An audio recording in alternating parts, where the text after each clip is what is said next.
మనం ఈ రోజు ఢిల్లీలో ఉన్న రెడ్ ఫోర్ట్ కి అయితే వచ్చేసామండి. మనం ఇంకా ఎంట్రన్స్ లో అయితే ఉన్నాము, వెళ్తున్నాం లోపలికి. ఇప్పుడు టైం ఎగ్జాక్ట్ గా ఎర్లీ మార్నింగ్ 9 o'clock అయితే అవుతుంది. మనం ఇప్పుడు టికెట్ కౌంటర్ దగ్గరికి వెళ్ళి టికెట్ ప్రైస్ ఎంత ఏంటి అనేది తెలుసుకొని టికెట్ తీసుకొని ఇంక లోపలికి అయితే వెళ్ళిపోదాం. టికెట్ కౌంటర్ దగ్గరికి అయితే వచ్చేసామండి. టికెట్ అయితే తీసేసుకున్నాం. టికెట్ పర్ పర్సన్ 80 రూపీస్ అయితే చార్జ్ చేశారనమాట, ఇంక్లూడింగ్ మ్యూజియం. అదే ఫారినర్స్ కి అయితే 500 రూపీస్ అయితే చార్జ్ చేస్తున్నారండి పర్ పర్సన్, ఇంక్లూడింగ్ మ్యూజియం అన్నమాట. చాలా ఎక్కువ కాస్ట్ కదా, నాకైతే ఫారినర్స్ కి ఎక్కువ ప్రైస్ పెట్టారని అయితే అనిపించింది. టికెట్ కౌంటర్ దగ్గర ఉన్న గేట్ ని ఢిల్లీ గేట్ అని అంటారండి. దానిలో నుంచి మనల్ని అయితే అలౌ చేయరనమాట. మనం వేరే గేట్ నుంచి అయితే లోపలికి అయితే వెళ్ళాలి. ఇక్కడ ఆపోజిట్ లో గేట్ అయితే ఉంది కదండి, మనం దీని నుంచి ఇప్పుడు లోపలికి అయితే వెళ్తున్నాం అనమాట.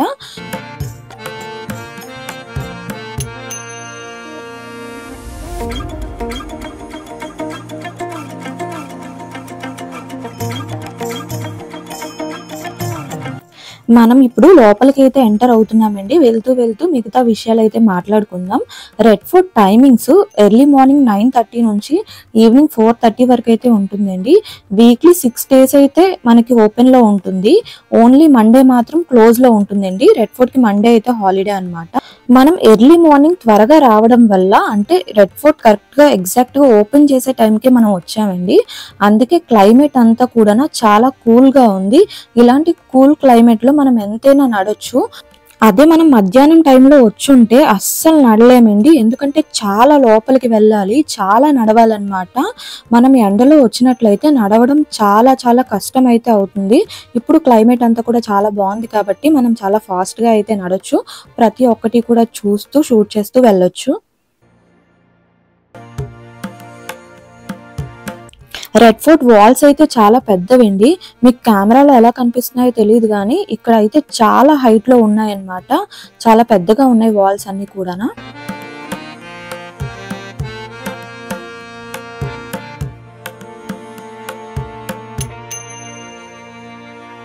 చూస్తున్నారు కదా, చాలా మంది జనం అయితే వచ్చారండి ఎర్లీ మార్నింగ్ అయినా సరేనా. ఇక్కడ ఒక లోయలా ఉంది కదా, ఇక్కడైతే అప్పట్లోనే యమునా నది వాటర్ అయితే ఫిల్ అయి ఉండేదటండి. అండ్ రెడ్ ఫోర్ట్, ఆ తాజ్ మహల్, ఆగ్రా ఫోర్ట్ ఇవన్నీ కూడా యమునా నది తీరాన్ని అయితే కట్టారు. సో ఇక్కడ వాటర్ అయితే ఉండేది. ప్రెసెంట్ అయితే ఏం లేదు, నార్మల్ గానే ఉంది. ఇప్పుడే మనం మెయిన్ పాయింట్ కి అయితే రీచ్ అయిపోయామండి. Every year August 15th independence day రోజున మన ప్రధానమంత్రి గారు ఇక్కడే నేషనల్ ఫ్లాగ్ అయితే ఎగరేస్తారు. ఇండిపెండెన్స్ వచ్చిన తర్వాత 1947 August 15th first prime minister Jawaharlal Nehru గారు నేషనల్ ఫ్లాగ్ ని అయితే ఎగరేశారండి. అప్పటి నుంచి కూడా ఇది ట్రెడిషన్ గా అయితే మారింది. ఇక్కడ ఇప్పుడు మనం టికెట్ అయితే చూపించాలండి. మన టికెట్ చెక్ చేసిన తర్వాత మనం లోపలికి అయితే పంపిస్తారనమాట. అక్కడ ఒక ఎంట్రన్స్ లో అయితే కనిపిస్తుంది కదా, అక్కడ నుంచి మనం లోపలికి అయితే వెళ్ళాలి.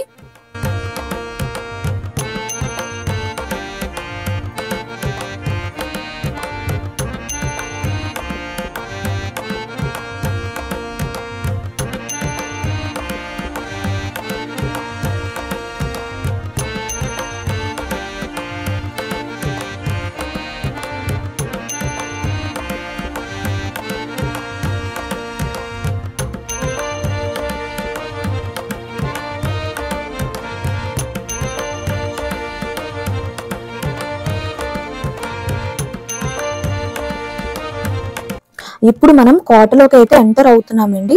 ఇక్కడ రైట్ సైడ్ ఒకటి, లెఫ్ట్ సైడ్ ఒకటి ఫిరంగులు అయితే ఉన్నాయి కదా, అవైతే చాలా హైట్ లో ఉన్నాయి. ఇక్కడ కెమెరాలో అయితే కనిపించట్లేదు సరిగ్గానా, కానీ చాలా హైట్ లో అయితే ఉన్నాయండి. ఒక్కొక్కటి 1000 kgs పైనే ఉంటుంది. ఎగ్జాక్ట్ గా వెయిట్ ఎంత ఉంటుంది అనేది నాకు తెలీదు, కానీ చాలా ఎక్కువ హెవీ వెయిట్ అయితే ఉంటుంది. ఇంకా మనం లోపలికి అయితే వచ్చేసాము.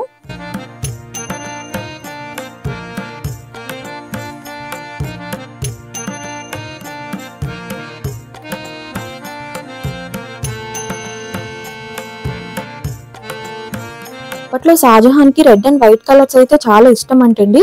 అందుకే అతను కట్టించిన కట్టడాలన్నీ కూడా రెడ్ అండ్ వైట్ కలర్ లో అయితే ఉంటుంది. Red fort and Agra fort and Taj Mahal అయితే వైట్ కలర్ లో ఉంటుంది. సో అతను కట్టించినవన్నీ కూడా ఈ కలర్ లో అయితే ఉంటాయంట. ఇక్కడ మనకి స్టార్టింగ్ లోనే ఒక మార్కెట్ అయితే కనిపిస్తుంది కదండి. ఈ మార్కెట్ ని చట్టా చౌక్ మార్కెట్ అని అయితే అంటారండి. ఇక్కడైతే లేడీస్ కి సంబంధించిన వస్తువులన్నీ కూడా చాలా ఎక్కువ అయితే అమ్ముతారు. అన్ని కూడా మంచి క్వాలిటీ ఐటమ్స్ అయితే దొరుకుతాయండి. మంచి మంచి బ్యాంగిల్స్ ఇవన్నీ కూడా అమ్ముతున్నారు ఇక్కడ. చూడండి, ఇక్కడ అందరూ కూడా వీడియోస్ అవి కూడా తీసుకుంటున్నారు. ఇక్కడ మనం కొంచెం షాపింగ్ అయితే చేద్దాము. ఐటమ్స్ ఏమేమి ఉన్నాయి ఏంటి అనేది అయితే చూద్దాము. ఈ మార్కెట్ అయితే రెడ్ ఫోర్ట్ స్థాపించినప్పటి నుంచి ఈ మార్కెట్ అయితే ఉందంటండి. ఇక్కడైతే అప్పట్లోనే రాజులకు సంబంధించిన విలువైన వస్తువులు, డైమండ్స్ ఇవన్నీ కూడా అమ్మేవాళ్ళంట. ఇంకా అప్పటి నుంచి కూడా ఈ మార్కెట్ ని ఒక ట్రెడిషన్ గా అయితే ఫాలో అవుతూ వస్తున్నారండి.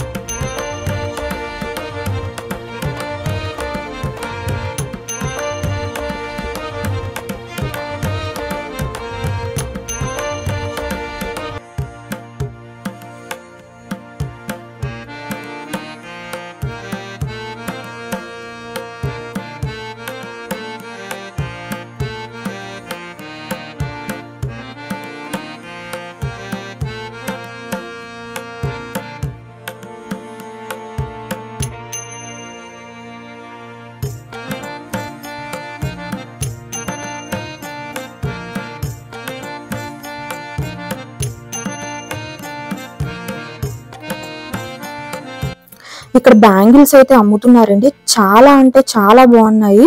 బయట ఇలాంటివి అయితే కొన్ని దొరకవన్నమాట. బయట దొరకలేనివే కొన్ని ఇక్కడైతే అమ్ముతున్నారు. ఇక్కడ బ్యాంగిల్స్ ఉన్నాయి కదా, సెట్ ఇలా 100 రూపీస్ అయితే చెప్తున్నారు. ఇక్కడ మిగతా సెట్స్ ఉన్నాయి కదా, వాటికి సపరేట్ ప్రైస్ అయితే ఉందన్నమాట. కొన్ని ఐటమ్స్ కి అయితే కొంచెం ఎక్కువ ప్రైస్ అయితే ఉన్నాయండి, కానీ క్వాలిటీ అయితే చాలా బాగుంది కాబట్టి మనం మనీ అయితే పెట్టొచ్చు, పర్లేదు.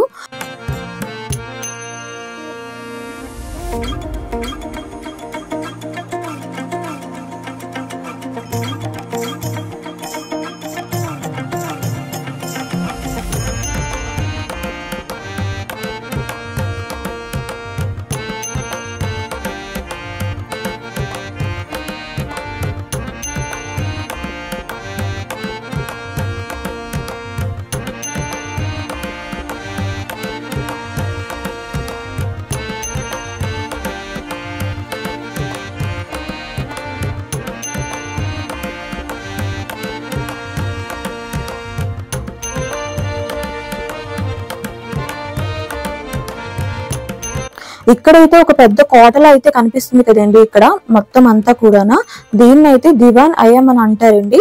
ఇది ఏంటంటే ఒక కోర్టులా అన్నమాట. సామాన్య ప్రజలకు కూడా రాజు దర్శనం ఇచ్చే ఒక ప్లేస్ లాంటిది ఇది. అంటే ఇప్పుడు మనం కోర్టుకి ఎలా అయితే వెళ్తామో ఒకప్పుడు రాజుల కాలంలో అలా మొత్తం అందరూ కూడా ఇక్కడికి వస్తే రాజు ఇక్కడైతే ఉండి వాళ్ళకి తీర్పునైతే చెప్పేవాళ్ళంట. సో ఆ ప్లేస్ ని అలా అయితే యూజ్ చేసేవాళ్ళు. ఇక్కడ ఒకప్పుడు చాలా కోటలు అయితే ఉండేవంటండి లోపల, కానీ బ్రిటిషర్స్ వచ్చిన తర్వాత అవన్నీ కూడా పడగొట్టి వీళ్ళు కొత్తగా సపరేట్ గా వేరే బిల్డింగ్స్ అయితే కట్టించారంట. ఇంకా రెడ్ ఫోర్ట్ ఒకప్పుడు చాలా బాగుండేదంట.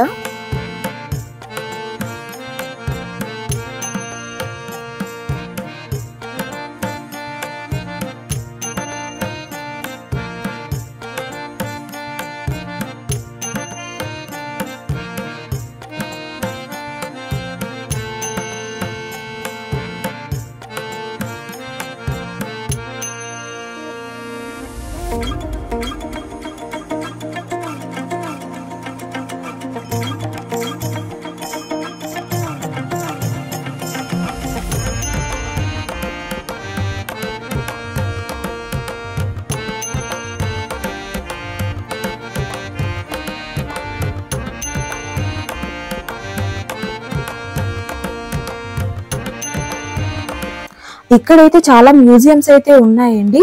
1857 లో స్వతంత్రం కోసం జరిగిన మొదటి యుద్ధంలో మన ఇండియన్స్ అండ్ బ్రిటిషర్స్ యూజ్ చేసిన వస్తువులన్నీ కూడా ఇక్కడ మ్యూజియం లో అయితే పెట్టారు. ఇప్పుడు మనం వాటిని చూడడానికి అయితే వెళ్దాము, లోపల ఏమున్నాయి అనేది. వీడియోస్ అన్ని కూడా పెడతాను, మీరు లైన్ బై లైన్ ఒక్కొక్కటి చూడండి.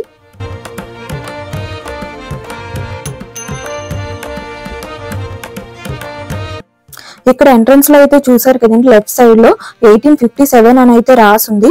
ఇక్కడైతే అప్పట్లో జరిగిన ఫస్ట్ వార్ లో ఏమేమైతే యూజ్ చేశారో లోపలైతే అవన్నీ కూడా ఉంటాయి. మనం లోపలికి వెళ్ళైతే చూసేద్దాం.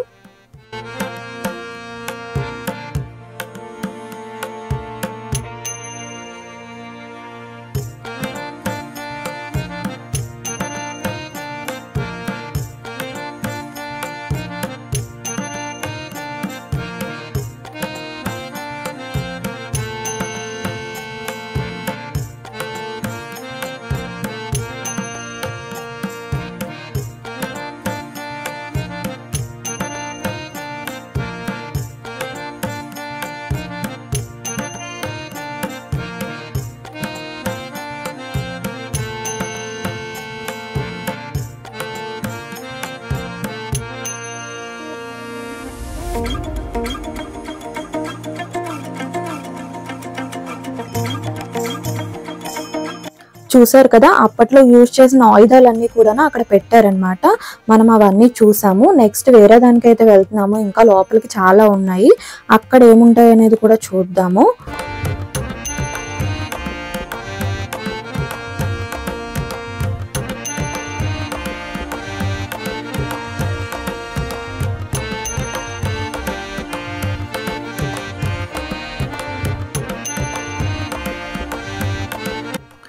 ఇవి చూసారా, అప్పట్లో యూజ్ చేసిన తుపాకులు, కత్తులు అవన్నీ కూడా ఇక్కడ ఉన్నాయి.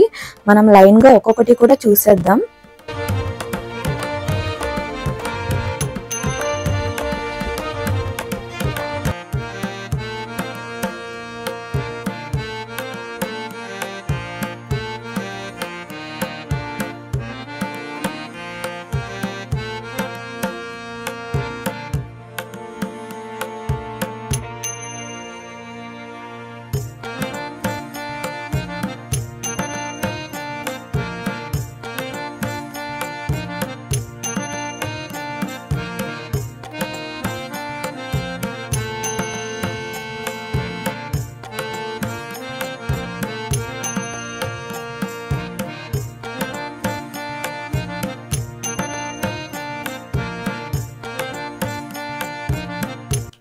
మనం ఇంకొంచెం లోపలికి అయితే వచ్చేసామండి. ఇక్కడ కొన్ని వెపన్స్ అయితే ఉన్నాయి. ఇక్కడ చూడండి, కత్తులు ఉన్నాయి.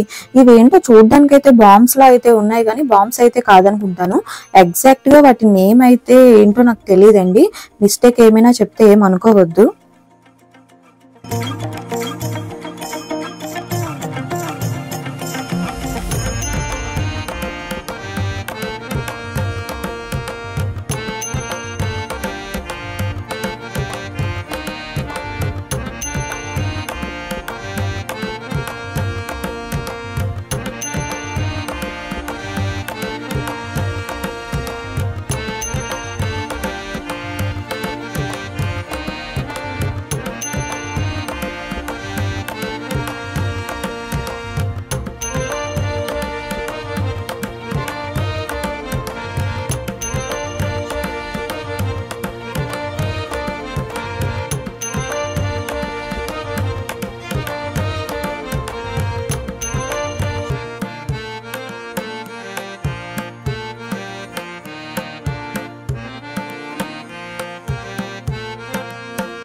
మనం లోపలైతే మ్యూజియం అంతా కూడా చూసేసామండి.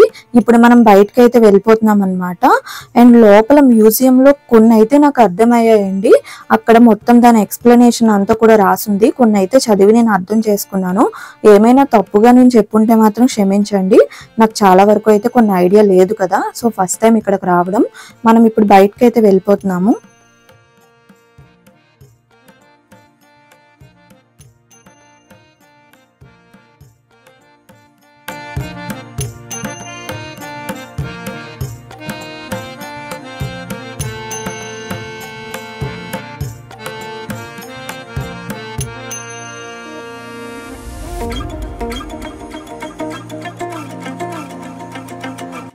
ఇక్కడ ఇంకో మ్యూజియం లోపలికైతే వెళ్ళామండి. కానీ ఇక్కడ లోపల వీడియోస్ అయితే తీయనవ్వలేదు.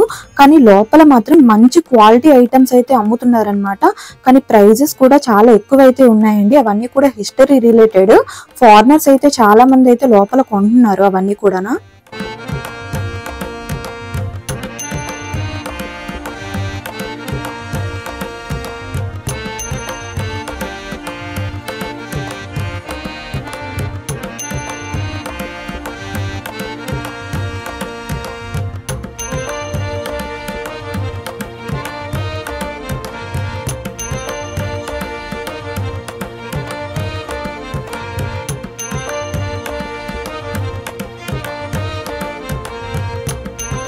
రెడ్ ఫోర్ట్ మొత్తం అంతా కూడా చూసేసామండి. ఇంకా మనం బయటకి అయితే వెళ్ళిపోతున్నాము. ఇప్పుడు టైం అయితే ఎగ్జాక్ట్ గా 11 o'clock అయితే అవుతుందండి. చూస్తున్నారు కదా ఇంకా ఎంత మంది అయితే వస్తున్నారో. కానీ లక్కీగా ఈ రోజు అసలు ఎండ అయితే లేదు, క్లైమేట్ అయితే చాలా బాగుందన్నమాట. సో ఈ క్లైమేట్ లో మనం ఎంతైనా తిరగొచ్చు లోపలంతా కూడా. ఇంకా మనం బయటకు వెళ్ళిపోతున్నాం. రెడ్ ఫోర్ట్ కి ఆపోజిట్ గానే చాందినీ చౌక్ మార్కెట్ అయితే ఉంటుంది కదండి. ఈ రోజు ఇంకా చాలా టైం అయితే ఉంది, మనం ప్రెసెంట్ అక్కడికైతే వెళ్ళిపోదాం. అండ్ ఈ వీడియో అయితే ఇంతటితో కంప్లీట్ అయితే అయిపోయిందండి. ఈ వీడియో మీకు నచ్చిందని అనుకుంటున్నాను. మళ్ళీ నెక్స్ట్ ఇంకో మంచి వీడియోలో అయితే కలుద్దాం. అప్పటి వరకు ఉంటాను. Bye bye.